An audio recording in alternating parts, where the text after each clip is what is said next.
Transformers, an alien robotic race where they turn from vehicles and other such machines into giant-ass robots and box each other. And who doesn't just love that?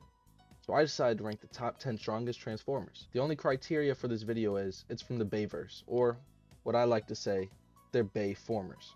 So no G1 cartoons, no comics, and we will not be counting the reboot series of Transformers. So any content from the Bumblebee and Rise of the Beast movies will not be considered. I will also not be counting any nameless Transformers as they are feetless and have no names. What the fuck would I call them? So don't expect me to say, oh, Knight 6 from the 12 Knights is one of the strongest, or anything like that. That's stupid. Only major characters will be considered. Now let's get to the video. Now, starting off our list with number 10. You can't hide, boy! Is Starscream. Starscream, Megatron's right-hand man and a high-ranking Decepticon, is definitely one of the strongest characters in the Bay movies.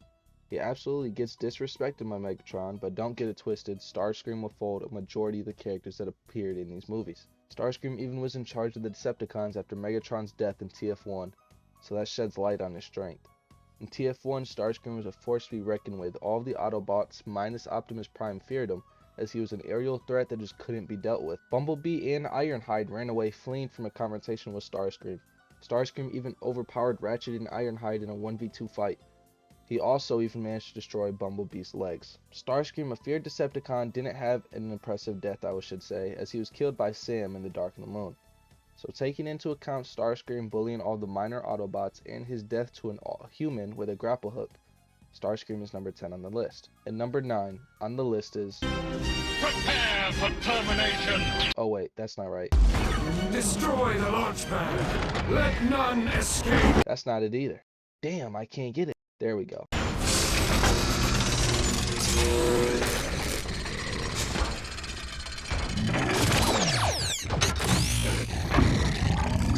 Shockwave. Shockwave shows up in Dark of the Moon, where he has little to no impact at all, honestly, but he still scared the fuck out of a lot of people, mainly due to his design though. In Dark of the Moon, a group of Autobots called the Wreckers fled from Shockwave, and Shockwave even stunned Optimus Prime mid-flight. That is really all of his feats. Shockwave was jumped by the army, and when Optimus was freed, he basically folded everybody, killing Shockwave in the process. Starscream and Shockwave are interchangeable, but I chose Shockwave due to Starscream's death and Shockwave stunning a stronger Optimus Prime. But if you feel Shockwave is 10 and Starscream is 9, who's really gonna argue with you? It's no point. Number 8 on this list is... My brothers could not stop me from this. Yes. Now I claim your son. The Fallen. The original Decepticon was killed by the other Primes due to his evil intentions, where they hid the matrix of leadership from him. Having powers of teleportation and gravity manipulation, he is a threat to be taken seriously. Revenge of the Fallen is where he's introduced, and he honestly doesn't do much at all. Same with a lot of characters in these series. He has one fight, and that's at the very end of the movie, where he gets destroyed in a 2v1 with a weakened Megatron helping against Optimus Prime. But he has one statement that shows his strength, and that is being Megatron's master. Megatron in TF1 was vastly superior to Optimus Prime, and the Fallen due to Megatron admitting inferiority. This means the Fallen is stronger than TF1 Optimus and the other two on the list as well, as Megatron is the leader of the Decepticons, but he serves the Fallen. Number 7 on this list is... You have no soul! That is why I have no fear. Galvatron. Galvatron was a transformer created by KSI in the image of Optimus Prime and with the goal of surpassing Prime and taking him down. He is KSI's prized creation. Galvatron, however, was infected with Megatron's mind, eventually being taken over by him, and KSI losing control over their creation. So you could honestly just have Galvatron be counted as Megatron, but due to this being a whole new character with a whole new build, and Galvatron being completely forgotten and not talked about in the next movie, I will be counting him as his own character. Galvatron appeared in Age of Extinction, where he had one fight in the movie, and that was with the Autobot he was built to surpass, Optimus Prime. The fight was short-lived, however. They were both showing relativity to each other, swapping hands and stunning each other, but Optimus Prime did have the upper hand in the fight before Lockdown showed up and Galvatron was ordered to retreat. Galvatron, due to actually being able to contend with Age of Extinction Optimus Prime, means he is superior to those below him in the list, as they have or would have gotten no diff by weaker versions of Prime. And number 6 on this list is... Lockdown. Lockdown, a galactic bounty hunter who is separate from the Autobots and Decepticons, is a feared machine. He shows up as the major villain in Age of Extinction, where he works for the creators and is tasked with bringing in Optimus Prime. In the beginning of the movie, we see Optimus Prime is gravely injured and forced to take refuge in a theater, eventually being taken by Cade Yeager. We later learn this is due to Lockdown and an elite soldier squad. We even see Lockdown overpower Bumblebee, who had the help of Cade, who was equipped with an alien weapon. But however, Lockdown is inferior to Optimus, and we never really see him get the upper hand in a fair 1v1 with Prime. Lockdown was overpowered by an injured Prime being tackled, and Prime escaped. In the final battle, Lockdown was losing to Prime and only injured Prime due to him being distracted with having to keep Cade safe. You could argue Galvatron can swap spots with Lockdown, but I believe Lockdown is the superior due to narratively Lockdown was the major villain and Galvatron took a back seat. And Lockdown has more feats with overpowering Bumblebee and actually swapping hands with Optimus multiple times and in longer battles. Now, to start off, our top 5 strongest Transformers is Sting like a bee. Bumblebee.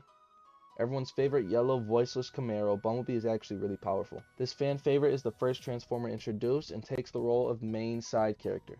He is an Optimus, but he is the second main focused Autobot. His strength grows a lot across the 5 Bayformer movies. In TF1, Bumblebee no-diff barricade in order to save Sam, but is inferior to Starscream. Bumblebee ran away from a fight with Starscream and eventually losing his legs to him. Bumblebee in the next 2 movies, Revenge of the Fallen and Dark of the Moon, he just bullies lower Decepticons. He kills fodder. He doesn't play a major role in any big fights. Until at least Age of Extinction, where Bumblebee shows his growth, not in strength or its speed, but his fighting ability. In Age of Extinction, the company KSI made their own Transformers, even making one inspired by Bumblebee. This Transformer is named Stinger, where Stinger was designed to be better and take down Bee himself. Stinger, however, loses to Bumblebee, but the best feat shown in this movie is when he takes on Lockdown. After Lockdown stabbed Optimus Prime through his chest with a sword, Bumblebee comes in to try and help. And he actually kind of shows out, I'm not gonna lie. He did have help from Cade with an alien weapon, but still, Bee was able to stun and keep up with Lockdown in the brief time they fought before Bee was eventually overpowered. But Bee is at his strongest during the last night. When Optimus was mind controlled, he was Nemesis Prime, and Bumblebee fought him to stop him from taking the staff. Bumblebee was mixing his shit bad. Bee was even winning the fight up until he was knocked down by waves of the sea. He did eventually get overpowered and lose to Prime, but being able to keep up, overpower, and actually do damage during the fight to Prime himself shows his growth in the strength. Bee even stunned the creator of the Transformers, Quintessa, in the final fight. It might be hard to believe, but Bee is definitely top 5 and above the characters below him. Bee was actually able to keep up and for a time winning a fight against Prime until he lost his advantage due to the environment, while characters below Bee never had Prime at a disadvantage. Now, number 4 on this list is... Did you forget who I am? Optimus Prime. The heroic and loved leader of the Autobots, one of the Transformers Knights, and Prime is him. That's the best way to describe him. Honestly, he is the main Transformer of these movies. If there's a new big bad, we call Optimus to handle it. He's like Goku. His strength grows the same as Bee before him.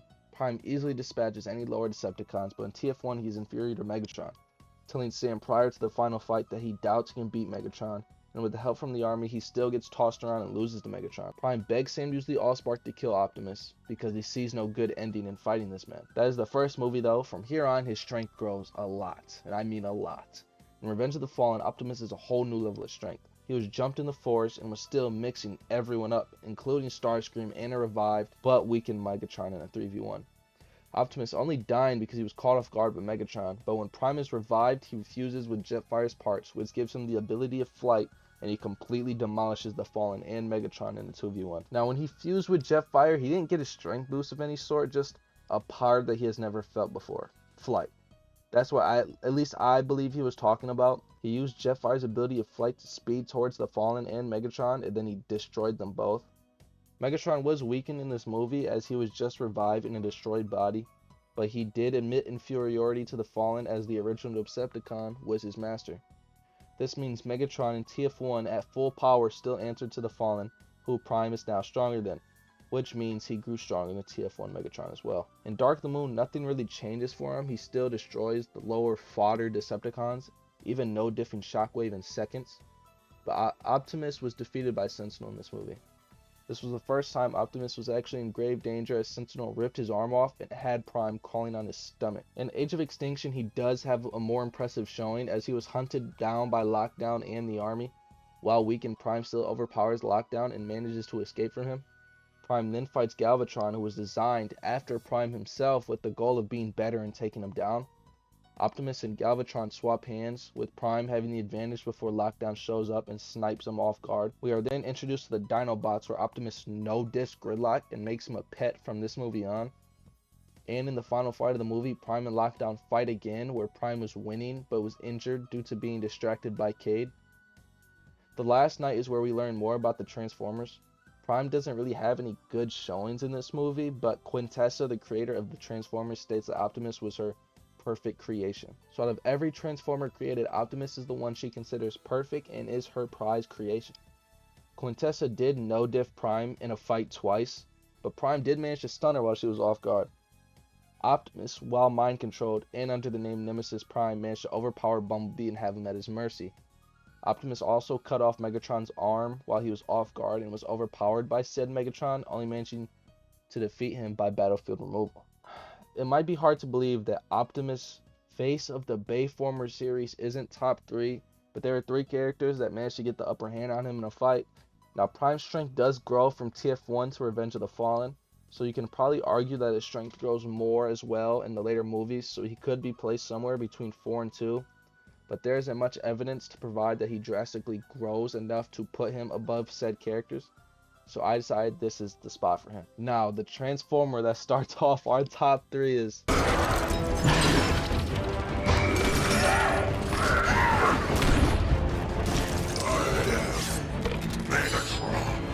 Megatron. Megatron, the vicious and powerful leader of the Decepticon strength, is very inconsistent, to say the least, in these movies. And it doesn't help that after the first movie, he's put in the backseat and plays a secondary villain role, so he isn't able to show how powerful he truly is. In TF1, Megatron was feared. Any Autobot that wasn't Optimus was ordered to retreat from Megatron. Jazz, who didn't listen, was violated and destroyed like it was nothing.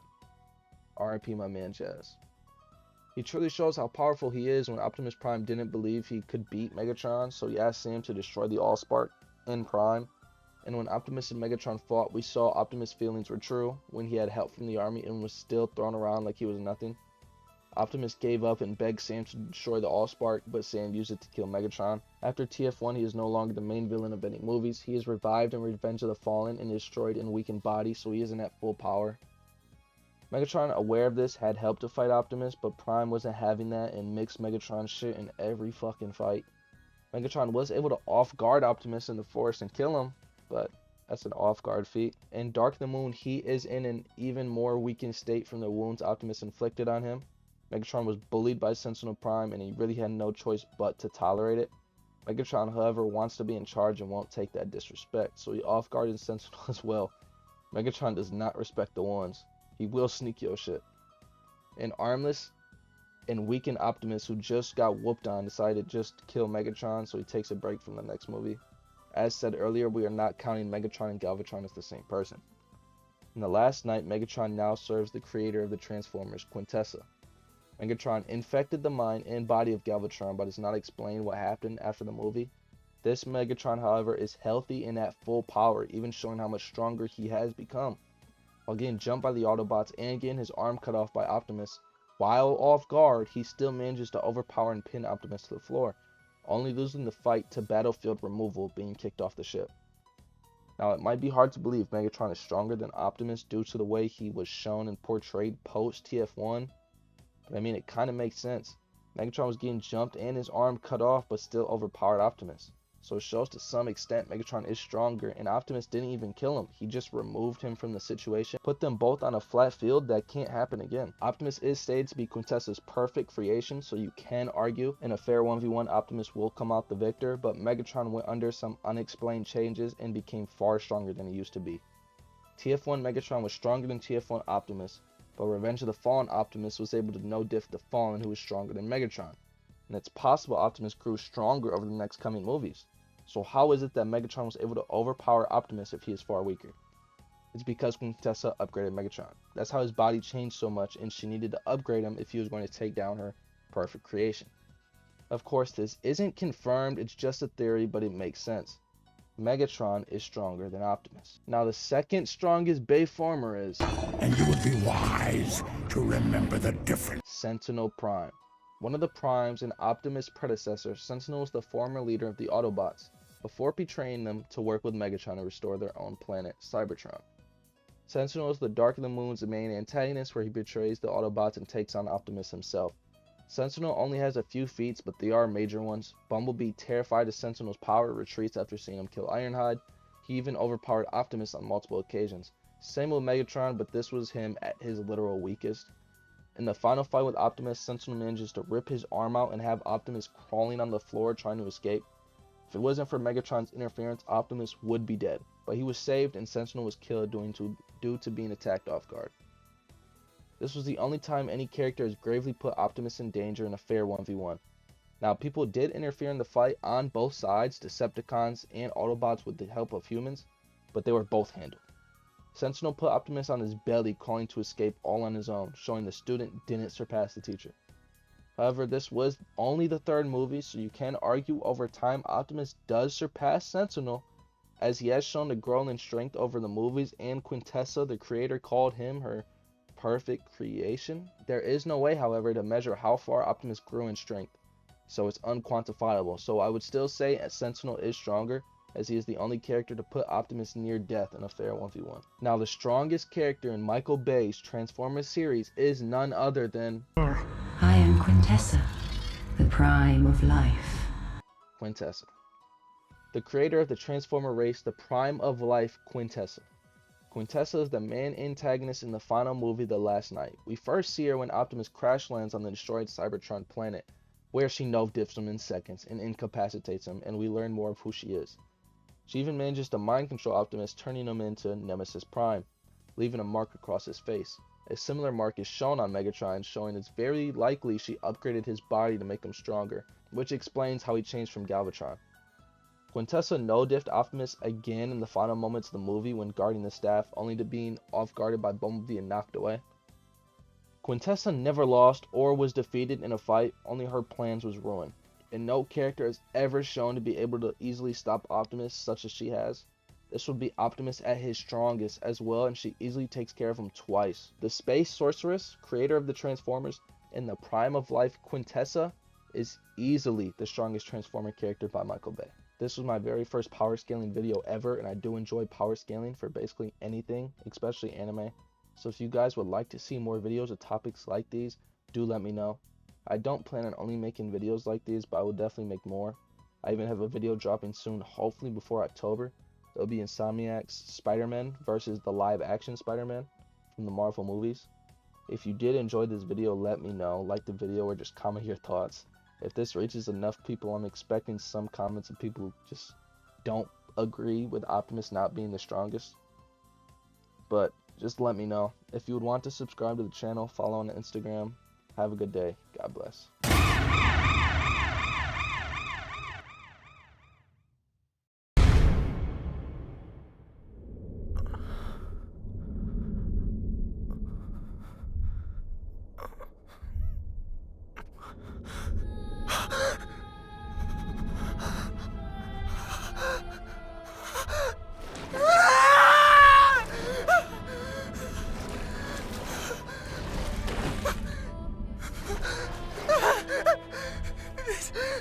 This isn't real. We were ready. We were ready. We hit the books. We trained. These things weren't a mystery to us anymore. We knew how to beat them, how to survive. Help me. It's so hot. I need to go home. Mom will be worried. I know she will. Mom.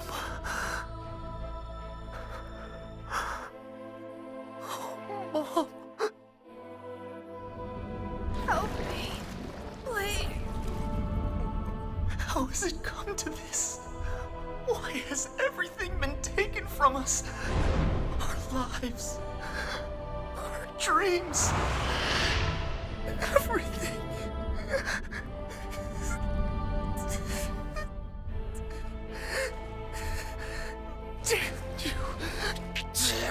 all to hell! I refuse to die like this! I'll drive them all out! Kill them with my bare hands! Do you hear